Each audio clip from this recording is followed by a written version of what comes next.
বিশ্বজুড়ে ভয়াবহ রূপ নিয়েছে করোনা ভাইরাসের সংক্রমণ। কোভিড-19-এ কমছেই না মৃতের সংখ্যা। বাংলাদেশের ভয়াল থাবা থেকে বাদ যায়নি। সংক্রমণের চতুর্থ ধাপে চলছে কমিউনিটি ট্রান্সমিশন। করোনার সব খবর, আপডেট এবং পরামর্শ নিয়ে আমাদের নিয়মিত আয়োজন corona update, presented by mister hygiene. সাথে আছে সৌমিত্র শুভ্র। দেশে আরও 43 জনের প্রাণ কেড়ে নিল করোনা ভাইরাস।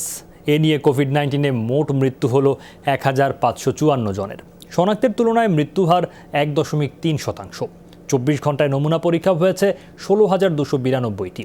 দুপুরে স্বাস্থ্য অধিদপ্তরের নিয়মিত অনলাইন ব্রিফিংয়ে জানানো হয় 24 ঘন্টায় করোনা শনাক্ত হয়েছে 3,412 জনের। পরীক্ষার তুলনায় শনাক্তের হার 20.94%। সংক্রমণের চতুর্থ মাসে এসে দেশে মোট শনাক্তের সংখ্যা এখন 1,19,198 জন। 24 ঘন্টায় সুস্থ হয়েছেন 880 জন। এ পর্যন্ত সুস্থ হয়েছেন 47,635 জন। বর্তমানে 65টি ল্যাবে করোনা টেস্ট হচ্ছে বলে জানানো হয় ব্রিফিংয়ে। শনাক্ত হয়েছে 3,412 জন। 24 ঘন্টায় মৃত্যুবরণ করেছেন 43 জন এবং এ পর্যন্ত 1,545 জন। পুরুষদের মৃত্যু ঝুঁকি বেশি এবং পুরুষরা গুরুতর হচ্ছেন বেশি। চিকিৎসার উপসর্গ যারা আক্রান্ত হচ্ছেন তারা গুরুতর হচ্ছেন বেশি। করোনা শনাক্তের কিটের অভাবে 6 দিন ধরে টেস্ট বন্ধ নারায়ণগঞ্জে। সংকট দেখা দিয়েছে নোয়াখালী সহ বেশ কয়েকটি জেলার সরকারি পরীক্ষাগারে। এতে ভোগান্তিতে পড়েছেন টেস্টের অপেক্ষায় থাকা শত শত মানুষ। নারায়ণগঞ্জ সিভিল সার্জন জানান, জেলার সরকারি পরীক্ষাগার খানপুর পিসিআর ল্যাবে 6 দিন ধরে টেস্ট বন্ধ। কিট সরবরাহ না থাকায় দূর দূরান্ত থেকে আসা রোগীদের পরীক্ষা সম্ভব হচ্ছে না। একই অবস্থা নোয়াখালীর সরকারি পরীক্ষা কেন্দ্রগুলোয়। আব্দুল মালিক উকিল মেডিকেল কলেজ হাসপাতালেও 2 দিন বন্ধ ছিল পরীক্ষা। আজ কিছু কিট আসায় পরীক্ষা শুরুর কথা জানান তারা। কিট সংকটে স্বাভাবিক গতিতে চলছে না নোয়াখালী বিজ্ঞান ও প্রযুক্তি বিশ্ববিদ্যালয়ের ল্যাবও। এদিকে ভিটিএম কিট সংকটের কারণে ফেনী জেলায় নমুনা সংগ্রহ বন্ধ রয়েছে। বিলম্বের ফলাফলের কারণে যারা প্রথমত আক্রান্ত ছিল তারা নেগেটিভ হয়েছে কিনা এটার জন্য তারা শিওর হতে পারছে না। যদি নমুনা নিত তাহলে আমরা একটা আশ্বাস পাইতাম। এখানে মনে করেন হসপিটালে এসে কোনো আশ্বাসে পাইতেছি না, বাকি যারা সুস্থ মানুষ তারা অসুস্থ হয়ে যাইতেছে। আমার ভগ্নিপতি মারা গেছেন, তো আসলে উনি শ্বাসকষ্ট ছিল, আসলে কি ওনার করোনা হইলো না হইলো, যেহেতু আমরা টেস্টও করি নাই, এটা আসলে আমাদের পক্ষে এই মুহূর্তে বলা খুবই দুষ্কর ব্যাপার। করোনা পরিস্থিতি নিয়ে কথা বলতে আমাদের সাথে যুক্ত হয়েছেন চুয়াডাঙ্গার জেলা প্রশাসক নজরুল ইসলাম সরকার। জনাব নজরুল ইসলাম সরকার, আপনাকে স্বাগত জানাচ্ছি করোনা আপডেটে। চুয়াডাঙ্গায় জনগণকে স্বাস্থ্যবিধি মানাতে প্রশাসন কি পদক্ষেপ নিয়েছে, আর জেলা রেড জোন ঘোষিত দামুরহুদার দর্শনা পৌর এলাকার 2টি ওয়ার্ডের পরিস্থিতি সম্পর্কে আমরা একটু জানতে চাই।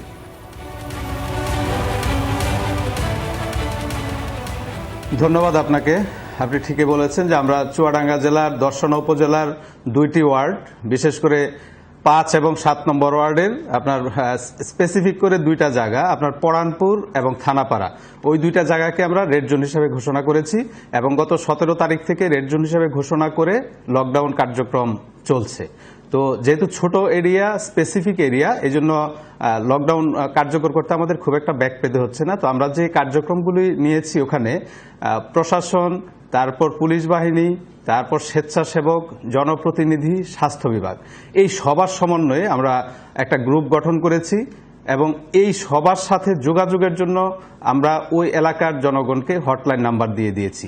তাদের নিত্য প্রয়োজনীয় বাজার করা থেকে শুরু করে তাদের ঔষধপত্র কেনার প্রয়োজন হলে যাতে আমাদের এই গ্রুপের হটলাইন নাম্বারে তারা ফোন করে এবং ফোন করার সাথে সাথে তাদের নিত্য প্রয়োজনীয় জিনিসপত্র তারা পেয়ে যাবে।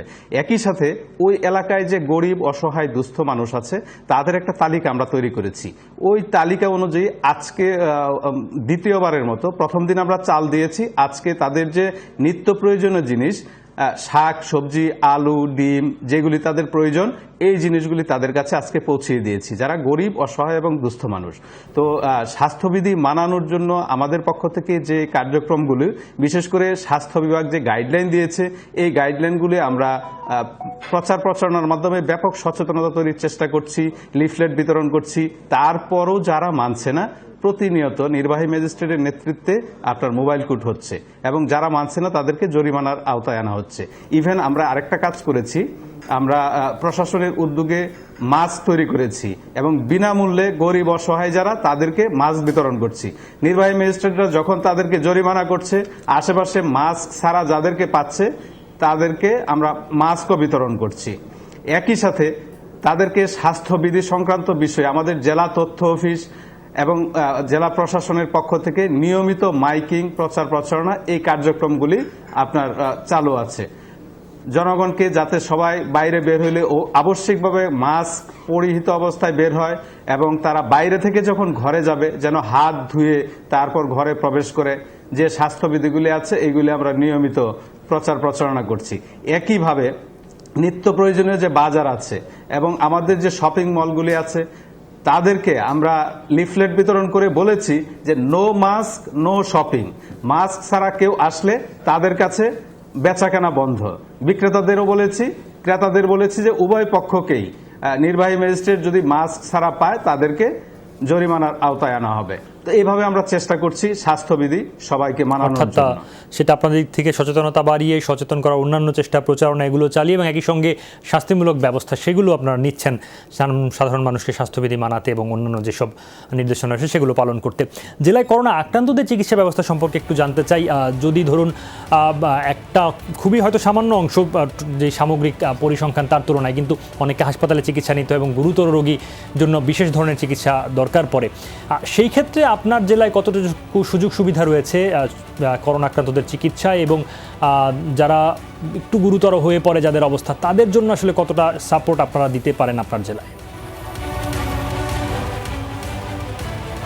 জি, আমি আপনার অবগতির জন্য একই সাথে যারা শুনছেন দর্শকদের অবগতির জন্য বলতে চাই, চুয়াডাঙ্গা জেলায় আমরা একদম প্রথম থেকেই মার্চ মাসে আমাদের প্রথম করোনা আক্রান্ত রোগী এই জেলায় পাওয়া গিয়েছিল। তখন থেকে আমরা আমাদের জেলায় যে হসপিটালগুলি আছে হসপিটালগুলিতে মোট 195টি আইসোলেশন বেডের ব্যবস্থা করে রেখেছি। তো জানেন যে ইতিমধ্যে চুয়াডাঙ্গা জেলায় আপনার সর্বমোট 189 জন কোভিড-19 পজিটিভ পেশেন্ট পাওয়া গিয়েছে। তো তার মধ্যে 110 জন ইতিমধ্যে সুস্থ হয়ে গিয়েছে। তো এখন আমাদের 79 জন পেশেন্ট আছে অ্যাক্টিভ। তাদের মধ্যে 29 জন এখন কিন্তু হসপিটালে আইসোলেশন বেডে আছে আর 50 জন হোম আইসোলেশনে আছে। তো আমরা যে কাজটি করি, যখনই একজন পজিটিভ পেশেন্ট পাওয়া যায় আমরা 3 সদস্যের একটা কমিটির সাথে সাথে করি। আমাদের জেলা প্রশাসনের পক্ষ থেকে একজন কর্মকর্তা, তারপর স্বাস্থ্য বিভাগের একজন ডাক্তার এবং পুলিশ বাহিনীর পক্ষ থেকে একজন, এই 3 জন সাথে সাথে ওই করোনা আক্রান্ত যিনি হয়েছেন তার বাড়িটা ভিজিট করে যদি দেখেন যে ওই বাড়িতে থাকার মতো ওনার আলাদা রুম আছে এবং আলাদা ওয়াশরুমের ব্যবস্থা আছে, তখন ওনাকে আমরা ওই বাড়িতে থাকার জন্য অ্যালাউ করি। আর যাদের বাড়িতে ওইরকম আইসোলেশনে থাকার মতো পর্যাপ্ত সুন্দর ব্যবস্থা নেই তাদেরকে কিন্তু আমরা সাথে সাথে অ্যাম্বুলেন্সও কিন্তু সাথে নিয়ে যাই। ওই 3 সদস্যের যে কমিটিটা আছে তারা মানে সাথে সাথে অ্যাম্বুলেন্সে করে হসপিটালে নিয়ে আসে। তো আমাদের হসপিটালের এই যে বেডগুলি আমরা প্রথম থেকে রেডি করে রেখেছি। আরেকটা সুযোগ আমাদের এখানে ছিল, আমাদের 250 শয্যা বিশিষ্ট একটা হসপিটাল, আমাদের নতুন একটা বিল্ডিং হয়েছে, সেই বিল্ডিংটা জাস্ট উদ্বোধন করা হয়েছিল, পুরো কার্যক্রমটা শুরু হয় নাই। ওই খালি হসপিটালটা পাওয়াতে আমাদের অনেক সুবিধা হয়েছে। ওখানে সেন্ট্রাল অক্সিজেনের ব্যবস্থা আছে। এই জন্য আমরা ওই হসপিটালটাকে আপনার কোভিড মানে শুধু কোভিডের জন্য আমরা রেখেছি। তো ওখানে বেডের ব্যবস্থা ছিল না, আমরা বেডের ব্যবস্থা করেছি এবং এখন সব সম্পূর্ণ মানে আপনার ইকুইপড। তো আমাদের 29 জন আমি বলেছিলাম যে ওই হসপিটালে এখন চিকিৎসা নিচ্ছে। আর ইতিমধ্যে হসপিটাল থেকে ছাড়া যারা পেয়েছে তারাও হসপিটালে চিকিৎসা নিয়েছে। তো আমাদের এখনো পর্যন্ত সিভিয়ার বা ক্রিটিক্যাল ওইরকম পেশেন্ট কিন্তু পাওয়া যায় নাই। তো জেলা হসপিটাল হিসেবে আমাদের কিন্তু প্রস্তুতি আছে, যদি তেমন ঝুঁকিপূর্ণ কোনো অবস্থায় কোনো রোগী চলে যান তার জন্য চিকিৎসার ব্যবস্থা আপনাদের আছে। এখন পর্যন্ত আপনাদের প্রস্তুতি, আপনাদের কাছ থেকে যেটি শুনছিলাম বুঝতে পারছি আপনারা আপনাদের দিক থেকে প্রস্তুতিটা নিয়েছেন এবং চেষ্টাও করছেন। আপনাকে অনেক ধন্যবাদ জনাব নজরুল ইসলাম সরকার আমাদেরকে সময় দেওয়ার জন্য করোনা আপডেট। এবার হজে যাওয়ার সুযোগ পাচ্ছেন না বাংলাদেশের মুসল্লিরা, বঞ্চিত হচ্ছেন অন্য দেশের নাগরিকরাও। কেবল সৌদি আরবে বসবাসকারীরাই অংশ নিতে পারবেন স্বাস্থ্যবিধি মেনে, এমন সিদ্ধান্তে হতাশ অনেকে। হাব সভাপতির দাবি, এবার সম্ভব না হলেও আগামীতে অগ্রাধিকারের ভিত্তিতে হজে যেতে পারবেন এবার নিবন্ধনকৃত মুসল্লিরা। আর ব্যাংক থেকে টাকা ফেরত পেতে মুসল্লিদের কোনো ধরনের হয়রানিতে পড়তে হবে না বলে আশ্বস্ত করেছেন ধর্ম সচিব নুরুল ইসলাম। করোনা ভাইরাসের সংক্রমণ বাড়তে থাকার পর থেকেই হজ নিয়ে দেখা দেয় অনিশ্চয়তা। তাই গত কয়েক মাস ধরে উদ্বেগ উৎকণ্ঠায় কাটে মুসল্লিদের সময়। দায়িত্বশীলদের পক্ষ থেকে দফায় দফায় যোগাযোগ করা হলেও কোনো সদুত্তর মেলেনি। অবশেষে সোমবার মধ্যরাতে জানা যায় সৌদি সরকারের সিদ্ধান্ত, বাংলাদেশ থেকে এবার হজে যাবার সুযোগ পাচ্ছেন না কোনো মুসল্লি। বাংলাদেশের যেসব হজ যাত্রীগণ 2020 সালে হজে গমনের জন্য নিবন্ধন করেছিলেন তারা এবছর আর হজে যেতে পারবেন না। সৌদি হজ ও উমরা মন্ত্রণালয় অফিসিয়ালি জানিয়েছেন যে এবছর তারা বাংলাদেশ সহ পৃথিবীর কোনো দেশ থেকেই কোনো হজ যাত্রী নেবেন না। এ খবর শোনার পর অনেকটাই হতাশ মুসল্লিরা, কারণ বেশিরভাগই জীবনের পরন্ত বেলায় এসে হজে যাবার প্রস্তুতি সম্পন্ন করেছেন। আবার কেউ কেউ বলছেন হয়তো এর মধ্যে বৃহত্তর কল্যাণ রেখেছেন সৃষ্টিকর্তা। মানুষ আগে বাঁচবে, তারপর আল্লাহ পাক রব্বুল আলামিনের ইবাদত করবে, এটাই আমার মনে হচ্ছে। প্রত্যেকটি মনের মধ্যে কষ্ট আছেই, সেই জন্য সরকার যেহেতু সিদ্ধান্ত নিয়েছে, এতে আমাদের কষ্ট থাকা সত্ত্বেও আমরা এখন এটা মেনে না নেওয়া ছাড়া কোনো উপায় নেই। আমাদের বা সারা বিশ্বের মুসলমান যেহেতু যাইতে পারতেছে না, এটা তাদের একটা অনেক বড় এটা দুঃখনীয় বিষয়।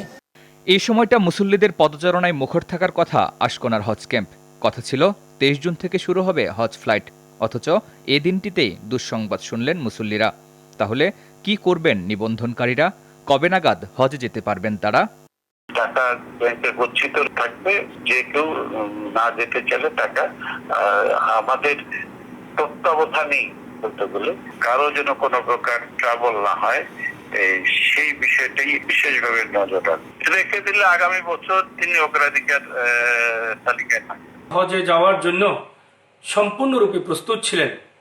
আপনাদের মনে কষ্টের কোনো কারণ নাই। আপনারা ইনশাল্লাহ আগামী বছর প্রায়োরিটি বেসিসে হজে যেতে পারবেন। এর মধ্যে শেষ হয়েছে 2021 সালের প্রাক নিবন্ধন কার্যক্রম। তাই 2 বছরের মুসল্লিদেরকে এক মৌসুমে হজ পালনের সুযোগ দেয়া কতটা সম্ভব, সেটাই ভেবে দেখার বিষয়। শরীফুল ইসলাম খান, যমুনা নিউজ, ঢাকা। এদিকে চলতি বছর সর্বোচ্চ 1000 মুসল্লি হজ পালনের সুযোগ পাবেন বলে জানিয়েছেন সৌদি আরবের হজ ও ওমরা বিষয়ক মন্ত্রী মোহাম্মদ বেনতেন। তিনি জানান সৌদি নাগরিক এবং দেশটিতে বসবাসকারীরা পাবেন এই সুযোগ, তবে 65 বছরের ঊর্ধ্বে কেউ এবার হজ ব্রত পালন করতে পারবেন না। এছাড়া হজের আনুষ্ঠানিকতা শুরুর আগে ও পরে 14 দিন কোয়ারেন্টাইনে থাকতে হবে মুসল্লিদের। করোনা মহামারীর সংক্রমণ থেকে লাখ লাখ মুসল্লিকে রক্ষায় নেওয়া হয়েছে এই সিদ্ধান্ত। যারা হজ পালনের সুযোগ পাবেন তাদেরও মানতে হবে সামাজিক দূরত্ব, কঠোর করোনা শিষ্টাচার ও স্বাস্থ্যবিধি। গেল মাসেই দ্রুত হারে করোনা বিস্তার লাভ করলে ওমরা হজ স্থগিত করে সৌদি সরকার। এরপরই মালয়েশিয়া ও ইন্দোনেশিয়া এই বছর তাদের নাগরিকদের হজে না পাঠানোর ঘোষণা দেয়। দেখছেন corona update, presented by mister hygiene. একটা বিরতিতে যাচ্ছি, একটু পরেই ফিরছি, সাথেই থাকুন।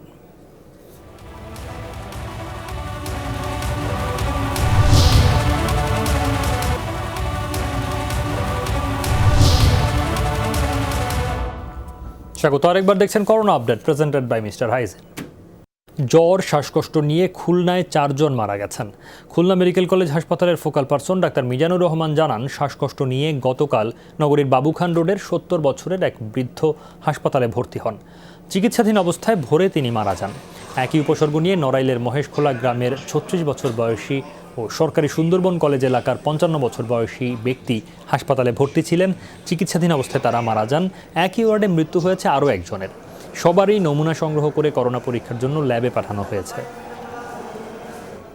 রাজধানীর পূর্ব রাজাবাজারে পরীক্ষামূলক লকডাউন আরও 7 দিন বাড়ানো হয়েছে। উত্তর সিটির মেয়র জানিয়েছেন, স্বাস্থ্য অধিদপ্তরের পরামর্শেই এই সিদ্ধান্ত। এছাড়া সংক্রামক বর্জ্য ব্যবস্থাপনা কার্যক্রম শুরু হয়েছে আজ। বাসিন্দাদের সংক্রামক বর্জ্য আলাদা ব্যাগে রাখার আহ্বান জানিয়েছে সিটি কর্পোরেশন। করোনার এই মহামারীর সময়ে শব্দ তুলে অ্যাম্বুলেন্সের চলাচল যেন নিত্যদিনের ঘটনা। রাজধানীর পূর্ব রাজাবাজারে মন খারাপ করা এমন শব্দ তুলে প্রতিদিনই কয়েকবার ঢুকছে, বের হচ্ছে জীবন রক্ষায় নিয়োজিত এ যান। স্থানীয়রা বলছেন, লকডাউন না হলে এমন দৃশ্য আরও বাড়ত। স্বাস্থ্য অধিদপ্তরও পেয়েছে সুফল। তাই পরিপূর্ণ করোনা রোগীমুক্ত পূর্ব রাজাবাজার দেখতে লকডাউনের মেয়াদ বাড়ল আরও 7 দিন। অত্র এলাকার জনগণকে 21 দিন পর্যন্ত এই লকডাউনে থাকতে হবে।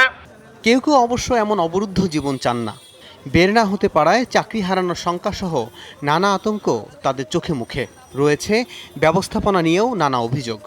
খাদ্যদ্রব্য তো জিনিসও একটু দাম বেশি দিয়ে কিনতে হচ্ছে, 1, 2 হলো পচা জিনিসও আসছে অনেকের তো চাকরির বেতন কাটা গেছে, অনেকের চাকরি চলে গেছে। মানুষ বিভিন্ন অজুহাতে বিভিন্ন লেম এক্সকিউজে তারা বেরোতে চেষ্টা করতেছে, আমরা বেরোতে দিচ্ছি না। আজকে 14 দিন, সেটা জানতাম যে 14 দিন আজকে শেষ হবে। আর তারপরে হোস্টেল ইনচার্জের সাথে আমাদের কথা হয়েছিল সেই রকমই, এই জন্য আমরা চলে আসছি। তাদের প্রোটেস্ট হচ্ছে যে আমরা 12 দিন ঘরে বসে আছি, আমাদের আবার 7 দিন কেন আটকানো রাখা হবে। কিছু মানুষ আছে যারা অহেতুক বিশৃঙ্খলা তৈরি করতেই পছন্দ করে। এই টাইপের লোক সারা বাংলাদেশে আছে, সারা পৃথিবীতেই আছে।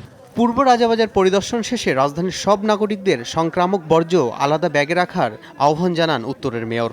আগামী মাসের 7 তারিখ থেকে যদি কোনো বাড়িতে আমরা দেখি যে একসাথে বর্জ্যের সাথে এই মাস্ক ফেলে রেখেছে, সেই বাড়ির থেকে ঢাকা উত্তর সিটি কর্পোরেশন কোনো ময়লা কালেক্ট করবে না। গেল 9 জুন পূর্ব রাজাবাজারে পরীক্ষামূলক লকডাউন শুরু হয়। এছাড়া রাজধানীতে মোট 45টি এলাকাকে রেড জোন হিসেবে ঘোষণা করে স্বাস্থ্য অধিদপ্তর। আল আমিন হক, যমুনা নিউজ, ঢাকা। রেড জোনে লকডাউনের সকল প্রস্তুতি সম্পন্ন করেছে ঢাকা দক্ষিণ city corporation. Mayor Sheikh Fazle Noor Taposh জানিয়েছেন, এলাকাভিত্তিক সিদ্ধান্ত পাওয়ার পর লকডাউন বাস্তবায়নে ঘোষিত 48 থেকে 72 ঘন্টা সময়ের আগেই আরোপ করা যাবে বিধিনিষেধ। আমাদের যে বাস্তবায়ন কমিটি সেটা সভা করেছি এবং আমাদের প্রস্তুতিমূলক কার্যক্রম আমরা সম্পন্ন করে রেখেছি। এখন আমরা যেদিনই সেই এলাকা ভিত্তিক সিদ্ধান্তটা পাবো, সেদিন থেকে আমরা যেটা বলেছি যে আমাদের হয়তো 48 থেকে 72 ঘন্টা লাগতে পারে, তবে এখন আমাদের যে প্রস্তুতি আছে আমি আশা করছি তার আগেই আমরা সম্পন্ন করতে পারবো। জীবনভর জাঁতাকলে পিষ্ট হতে থাকা মানুষগুলোকে বলা হয় মধ্যবিত্ত। সংসারের চাহিদা মেটাতে হিমশিম খেতে হয় তাদের। করোনার ভয়াল থাবায় আরও জটিল হয়েছে পরিস্থিতি। একদিকে বাড়ছে জীবনযাত্রার খরচ, অন্যদিকে কারো চাকরি যাচ্ছে, কারো কমছে বেতন। পরিস্থিতির সঙ্গে খাপ খাওয়াতে শহর ছেড়ে গ্রামে ফিরছেন অনেকে। কেউ কেউ বাসা বদল করে উঠছেন কম ভাড়ার বাড়িতে। শরীফুল ইসলাম খানের রিপোর্ট। হাঁটাচলা কিংবা বেশভূষায় বুকের ভেতরে থাকা চাপা কষ্ট যন্ত্রণার ছাপ নেই, থাকলেও ঢাকা পড়েছে মাস্কের আড়ালে। দুজনে চাকরিচ্যুত হয়েছেন অ্যালকো ফার্মা থেকে। এখন কি করবেন, কোথায় যাবেন, কিভাবে চলবে সংসারের খরচ? উত্তর না পেয়ে মানসিকভাবে বিপর্যস্ত হয়ে পড়ছেন তারা। আমি ঢাকাতে একটা বাসা ভাড়া দিয়ে থাকাও তো আমার সম্ভব না। আমার বাচ্চা কাচ্চা নিয়ে আমি কোথায় যাব এখন? আমার পথে দাঁড়ানো ছাড়া তো কোনো উপায় নাই। এই করোনাকালীন সময়ে আমাদের তারা চাকরিচ্যুত করছে, আমাদের কোনো অজুহাত নাই, আমাদের কোনো দোষ নাই, আমাদের কোনো অপরাধ নাই, কোনো কিছু তারা উল্লেখ করে নাই। আমার 2টা বাচ্চা আছে, আমার একটা মেয়ে ক্লাস 3-তে পড়ে, একটা 2 বছর প্লাস। আমার বাবা মারা গেছে গত 2-3 বছর হয়ে গেল। আমার বাসায় আমার ছোট ভাই 2 বোন আছে, বোনটাকে পড়াশোনা করাইতে হয়। আমি প্রতি মাসে সেখানে টাকা আমার কিছু হলেও দিতে হয়। মধ্যবিত্ত পরিবারের সন্তান ফাহিম চৌধুরী পড়াশোনা করছেন রাজধানীর একটি বেসরকারি বিশ্ববিদ্যালয়ে। কয়েক বছর ধরে মিরপুরে থাকলেও খরচ কমাতে ছুটছেন গ্রামের পানে দিনাজপুরে। বাসা ভাড়া দেওয়া লাগছে অতিরিক্ত, এই কারণে বোন মাল নিয়ে জাস্ট খালি ফ্রেন্ডদের বাসায় রেখে আবার চলে যাব গ্রামে। মেরুলবাড্ডায় ভাড়া থাকেন বেসরকারি উন্নয়ন সংস্থা পরিচালিত একটা স্কুলের শিক্ষিকা তৌহিদা খানম। জানালেন, জীবনে এত কঠিন বাস্তবতার মুখোমুখি হবেন আগে কখনোই ভাবেননি তিনি। এই মুহূর্তে আসলে বাসা ভাড়া দিয়ে ঢাকা শহরে আমার 2টা ছেলে মেয়ে আছে, একটা ভিকারুনাসে পড়ে আর একটা ছেলে মাত্র ইউনিভার্সিটিতে ঢুকলো। মানে খুবই অর্থের সংকটে এমনভাবে আছি, কাউকে তো আসলে বলতে পারছি না। কিন্তু এখন 3 মাস যাওয়ার পর দেখতেছি যে না, আমাকে বলতে হচ্ছে। নানামুখী সংকট আর হতাশার আবর্তে ঘুরপাক খাচ্ছে মধ্যবিত্ত শ্রেণী। চাহিদা মেটানো দূরে থাক, অভাবও গোছাতে পারছেন না তারা, আবার তা প্রকাশ্যে বলতেও পারছেন না। খুবই কষ্টে আমাদের দিন কাটাতেছি। মধ্যবিত্ত ফ্যামিলি হয়ে আমরা নিচেও নামতে পারি না, উপরে উঠতে পারি না। বাড়ি ভাড়া সহ অন্যান্য খরচ কমাতে কেউ পরিবার গ্রামে পাঠিয়েছেন, কেউ কেউ বেশি দামের বাসা ছেড়ে উঠেছেন কম ভাড়ার বাড়িতে। একটু ভালোভাবে বেঁচে থাকার চেষ্টায় সারাক্ষণ মাথার ভেতরে চলে ক্যালকুলেটরের হিসাব। আমি একটা বিজনেস করি, এই করোনা ভাইরাসের কারণে আমার 3 মাস যাবত বিজনেসটা বন্ধ। এখন চিন্তা করতেছি যে ফ্যামিলি বাসা গ্রামের বাড়িতে পাঠিয়ে দিব। আমার 3 মাসের ঘর ভাড়া জমে গেছে, আমি ঘর ভাড়া দিতে পারতাছি না। এবং মনে করেন যে দিতে পারতেছি না, ঘর ভাড়া দিন না দিয়ে তো আমি দেশে যাইতেও পারতাছি না, বাড়িওয়ালা তো মানে না। এমনকি ঢাকার বাড়িওয়ালাদের একটা অংশও খুব একটা ভালো নেই। প্রায় বাড়িতেই ফ্ল্যাট খালি, ফটকে ঝুলছে টুলেট বিজ্ঞপ্তি। আমাদের ব্যাংক লোন আছে, সে টাকাটাও দিতে পারতেছি না। আর যারা ভাড়া থাকে তারাও ঠিকমতো ভাড়া দিতে পারতেছে না। আমাদের ফ্ল্যাট অনেকগুলো ফাঁকা আছে। এই যে বিল দিতে পারতেছি না, আমরা ভাড়া না পাবো, তার অন্য কোনো ইনকাম নেই, ভাড়ার উপর নির্ভর। বাড়িওয়ালা ভাড়াটিয়া বিষয় নয়, মধ্যবিত্তরা ভীষণ কষ্টের মধ্যেও সহজে হাত পাততে পারেন না, প্রাণ খুলে বলতে পারেন না অভাব অনটনের কথা। সামাজিক মর্যাদা বা স্ট্যাটাস রক্ষার কথাও ভাবতে হয় অভাব মেটানোর পাশাপাশি। শরীফুল ইসলাম খান, যমুনা নিউজ, ঢাকা। দেখছেন corona update presented by mister hygiene. আরেকটা বিরতিতে যাচ্ছি, একটু পরে ফিরছি, সাথে থাকুন।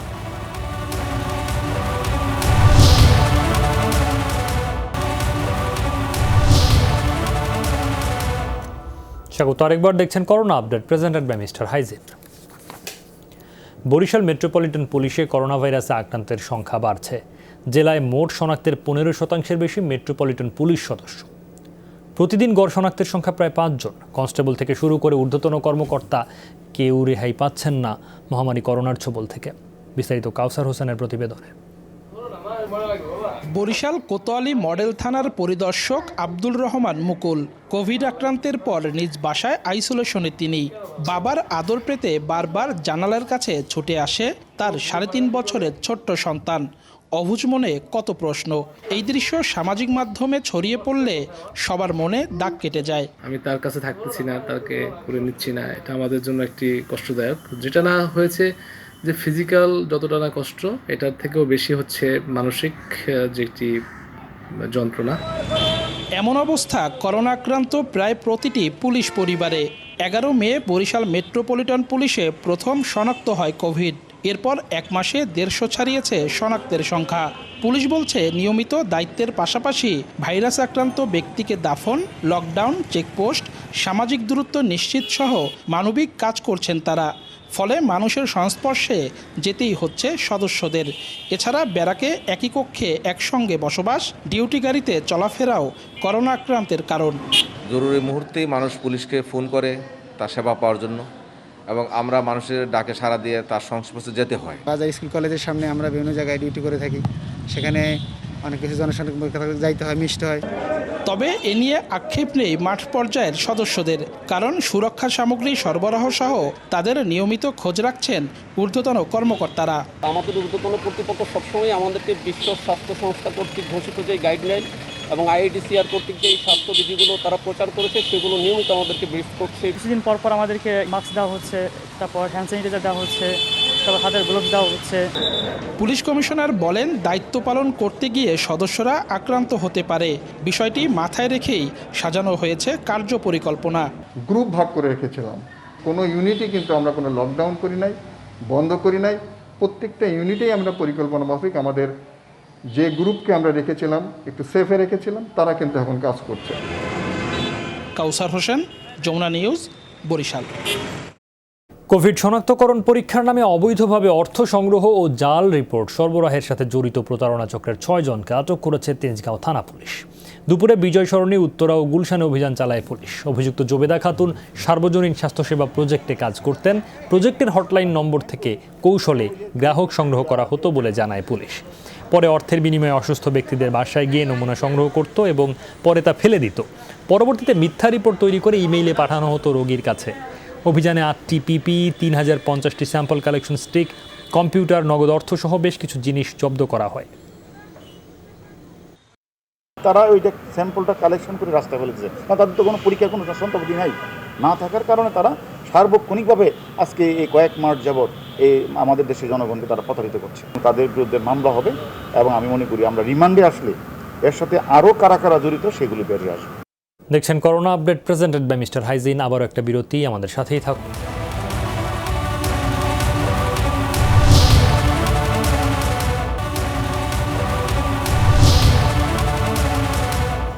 স্বাগত আরেকবার, দেখছেন corona update presented by mister hygiene.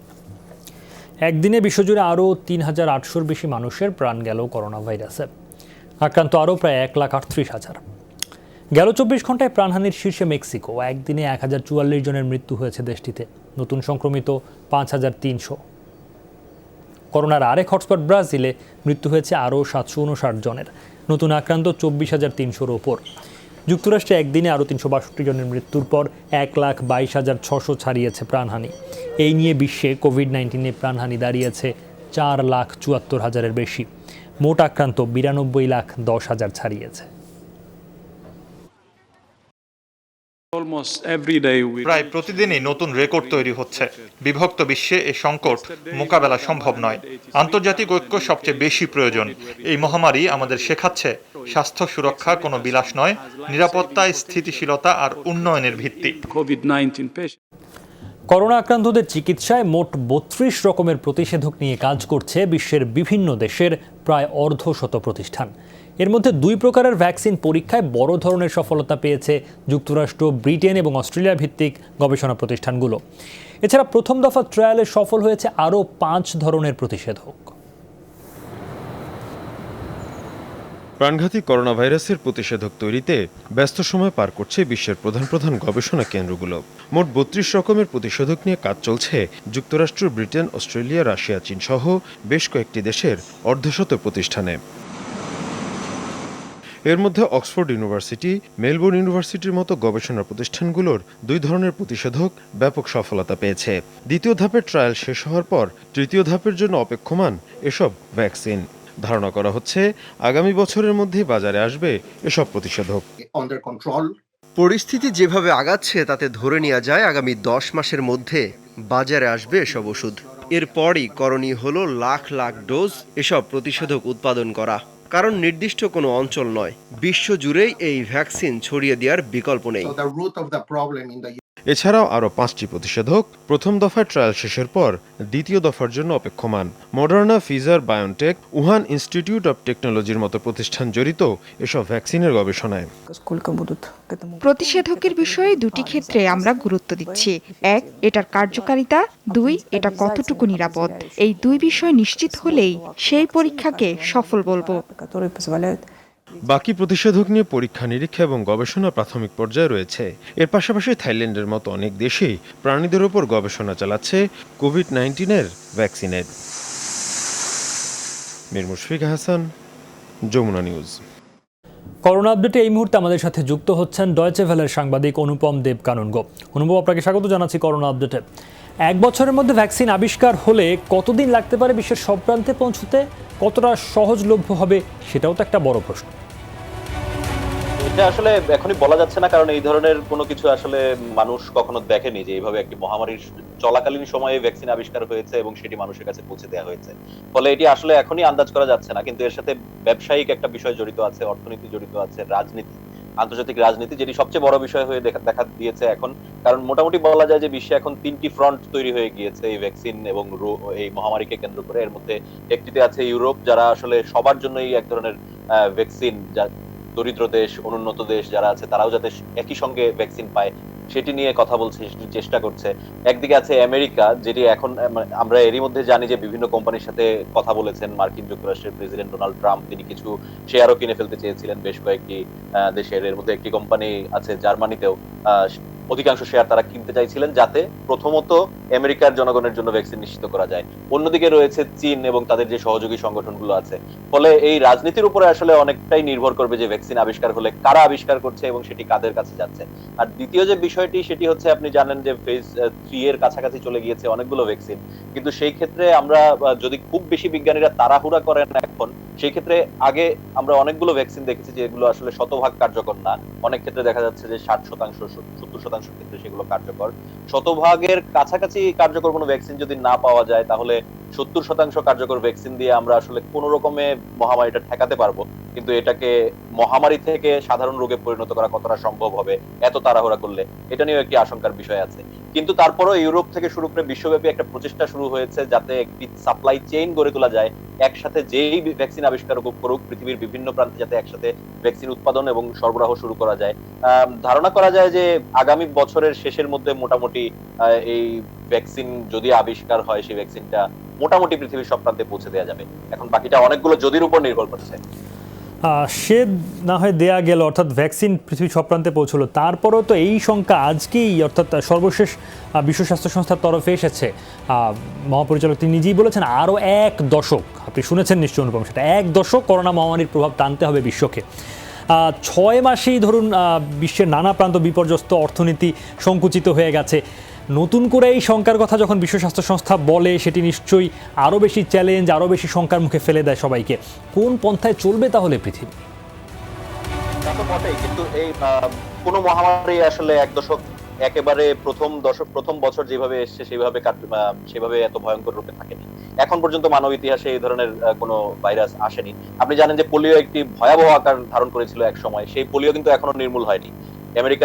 আফ্রিকায় কঙ্গোতে এই মুহূর্তে করোনা মহামারীর পাশাপাশি পোলিওর একটি বিশাল আউটব্রেক চলছে। বাংলাদেশ সেটি সামাল দিয়েছে, কিন্তু আফ্রিকায় সেটি সামাল দিতে পারছে না। ফ্লু আমাদের দেশে খুব একটি বড় সমস্যা না, কিন্তু আমেরিকায় প্রতি বছর ফ্লুতে প্রচুর মানুষ মারা যান, 50-60 হাজার 1 লাখ পর্যন্ত কখনো কখনো পৌঁছে যায়। সুতরাং এই মহামারী থাকবে, ভ্যাকসিন দিয়ে এটা নির্মূল করা যাবে কিনা সেটা কত বছর লাগবে আমি জানি না, কারণ এখন পর্যন্ত মানুষ ভ্যাকসিন দিয়ে একটি মাত্র ভাইরাস নির্মূল করতে পেরেছে, সেটি হচ্ছে গুটি বসন্ত। বাকি সব ভাইরাস কিন্তু এখনো আমাদের মধ্যে আছে, কিন্তু সেটার প্রকোপ কমিয়ে আনা গেছে এবং সেটাকে কিছু স্থানে সীমাবদ্ধ করা গেছে। সুতরাং আমরা যদি বিশেষ কিছু নিয়ম মেনে চলি, তাহলে কোথাও কোনো আউটব্রেক দেখা দিলেও সেটা আসলে বিশ্বজুড়ে ছড়াবে না। ফলে এখন যেই পরিমাণে মহামারী চলছে সেটাকে সীমাবদ্ধ করে কিছু জায়গায় নিয়ে আসা এবং তারপরে ভ্যাকসিন দিয়ে সেটিকে ঠেকিয়ে রাখা, এইটুকুই আর কি এখন পর্যন্ত বলা যায়। কিন্তু এটা এক দশক আসলে এখন যেভাবে আছে এইভাবে থাকবে না, এই বিষয়ে আসলে মোটামুটি বলা যায় নিশ্চিত হয়ে। আচ্ছা, আপনাকে ধন্যবাদ অনুপম আমাদেরকে সময় দেওয়ার জন্য। ভারতে 24 ঘন্টায় করোনায় মৃত্যুর সংখ্যা কমেছে। সোমবার দেশটিতে প্রাণ গেছে 312 জনের। এই নিয়ে মোট প্রাণহানি ছাড়িয়েছে 14,000। এদিন নতুন করে আক্রান্ত হয়েছেন 13,500 মানুষ। 69 লাখেরও বেশি নমুনা পরীক্ষায় করোনা পজিটিভ এসেছে প্রায় 4.5 লাখ মানুষের। সংক্রমণ সবচেয়ে বেশি মহারাষ্ট্রে। রাজ্যটিতে এখন পর্যন্ত আক্রান্ত হয়েছে 1,32,000 মানুষ। মৃত্যু হয়েছে 6,000-এরও বেশি মানুষের। চীনে নতুনভাবে আরও 22 জনের শরীরে মিলল কোভিড-19-এর উপস্থিতি। চলতি সপ্তাহে 1.5 শতাধিক মানুষ নতুনভাবে সংক্রমিত হলেন দেশটিতে। চীনের স্বাস্থ্য মন্ত্রণালয়ের দাবি, এদের বেশিরভাগই রাজধানী বেইজিংয়ের নাগরিক, বাকিরা আশপাশের প্রদেশের বাসিন্দা। তবে সামগ্রিক গবেষণায় বেরিয়ে এসেছে নতুনভাবে শনাক্তদের অনেকেই বিদেশ ফেরত।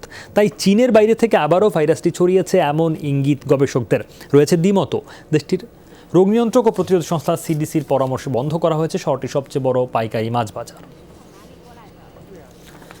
এই ছিল corona update presented by mister হাইজিনে। এতক্ষণ সাথে থাকার জন্য সবাইকে ধন্যবাদ।